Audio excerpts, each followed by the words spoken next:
Quando a gente fala em inovação e tecnologia, a gente está muito acostumado a se referenciar no Vale do Silício e talvez alguma coisa na Inglaterra, Alemanha, enfim, alguns poucos países, via de regra no hemisfério norte, que acabam trazendo e impondo ali toda uma lógica de pensar, uma forma de fazer e que foi um propulsor do como que essas tecnologias, como que essas empresas, como que muito do que a gente consome é feito, é pensado, é produzido. Mas, no fundo, se a gente amplia o nosso olhar e começa a buscar outras referências, a gente descobre que tem muita coisa sendo feita em outros espaços e que no Hemisfério Sul, por exemplo, tem uma série de iniciativas, uma série de projetos, processos, pessoas, formas de pensamento que têm se dedicado a elaborar e trazer outras formas de trabalhar essas questões das inovações, das tecnologias, e que podem inspirar toda uma cena que tenha muito mais a ver com como a gente se constrói como país no Brasil, na América Latina, por exemplo. Então, quando, enfim, eu tive a oportunidade de viajar e de ir para alguns espaços do mundo, eu passei aí, sei lá, por mais de 20 países, nos 5 continentes nos últimos anos, e uma coisa que me chamou muita atenção é o tamanho da nossa ignorância sobre o que acontece nos países vizinhos, na América Latina, na África, em vários contextos diferentes do continente africano, porque tem uma série de países com culturas e contextos muito variados ali, que normalmente a gente coloca tudo como um bloco só, na Ásia, no Sudeste Asiático, na China, enfim, em uma série de países que a gente tem muito pouca informação aqui e que pauta muito pouco o nosso pensamento.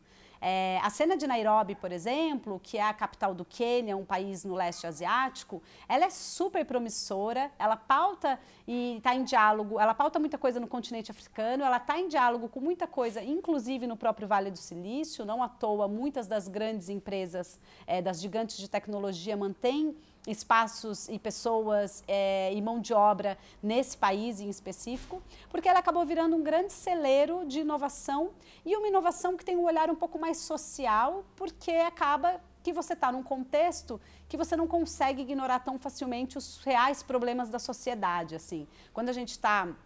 na bolha ali criada pelo Vale do Silício, é muito mais fácil a gente querer prototipar um futuro que está um pouco distante da grande maior parte dos problemas, dos reais problemas da população global, o que já é mais difícil de se fazer quando você está no Brasil, quando você está em Nairobi, por exemplo. E então ali o que eu vi, por exemplo, no iHub, que é um espaço é um dos maiores, um dos mais bem-sucedidos espaços de coworking, onde você junta uma série de empreendedores, iniciativas e gente trabalhando para criar novos produtos, novos projetos, novos processos. E o que eu vi ali que me chamou muita atenção, que a gente tem uma certa dificuldade de ver até no Brasil, é uma cena de gente produzindo muito focada no contexto local e nos problemas locais, por conta de uma distância geográfica, enfim, por conta de um estímulo mesmo de falar, tá, o que está sendo... O que a gente precisa para resolver determinados problemas daqui, quais são os nossos problemas e como a gente faz para conectar essas possíveis soluções com esses problemas que a gente vive. Isso tem melhorado no Brasil nos últimos anos, obviamente, assim, a cena empreendedora do Brasil cresceu muito, mas a gente ainda é muito carente de olhar para os nossos reais problemas e de não ficar num certo copycat de soluções criadas num contexto muito diferente do nosso, assim. Então, o que várias dessas viagens me ensinaram, em Shenzhen, na China, enfim, foi entender o quanto que olhar para o contexto local e para as potências locais, entender o quanto que entender da nossa realidade, da nossa história, do nosso contexto, do que a gente tem de bom e ruim e o que a gente, enfim, precisa fazer para articular essa cena mais interna, acaba gerando melhores produtos e serviços, porque você acaba, de fato, encontrando onde estão os mercados, você acaba, de fato, encontrando onde estão problemas que precisam de soluções e a coisa ela fica muito mais potente. Eu acho que existem muitas camadas nessa discussão do resolver um problema e ganhar dinheiro ao mesmo tempo, assim. Eu acho que, lógico, quando você tem problemas muito claros, isso significam demandas de mercado e sim, é possível você estimular mercado e ao mesmo tempo resolver alguns problemas. Por outro lado, nem tudo você vai conseguir resolver com uma lógica de mercado, porque você tende a aprofundar exclusões sociais, porque se você estimula só via mercado, você não consegue dar conta do todo, né? Principalmente em lugares onde a concentração de renda é tão forte, que é o caso de boa parte dos países africanos, como é o caso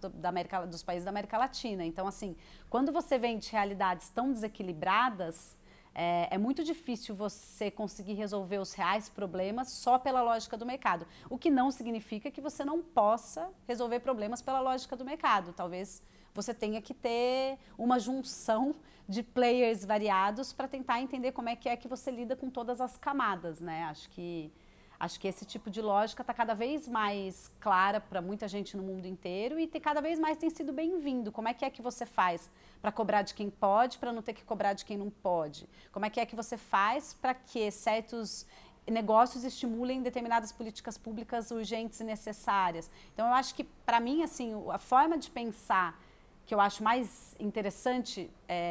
para tentar resolver problemas sociais é quando a gente entende que nada vai andar sem um olhar do todo e das parcerias, assim. É muito difícil você pensar as políticas públicas sem você entender o papel que o mercado exerce na sociedade hoje. É muito difícil você entender o papel do mercado sem você pensar no papel das políticas públicas e é muito difícil você pensar qualquer desses dois lados sem entender o papel do cidadão, que cada vez mais é um agente potente e influente e não necessariamente está numa camada ou em outra. Às vezes ele está nas duas, às vezes ele cria coisas que são de atendimento de base comunitária, mas que tem a ver com um engajamento local que não está nem mapeado por essas instâncias mais institucionalizadas. Então, acho que a gente vive numa era de muita complexidade para a gente querer achar que as soluções vão vir de um lugar ou de outro. Eu acho que cada vez mais é deste lugar e daquele, e daquele, daquele, daquele. E a gente tem que começar a trabalhar em conjunto com as várias formas de pensamento possível, tentando colocar como foco a solução de um determinado problema, como, por exemplo, a democratização, sei lá, do sistema de saúde, e focar nisso e tentar pensar que instrumentos e ferramentas a gente tem, do que, de fato, focar numa via de um lado ou de outro. Então, esse aí é o aprendizado que eu colhi dessa andança toda pelo mundo.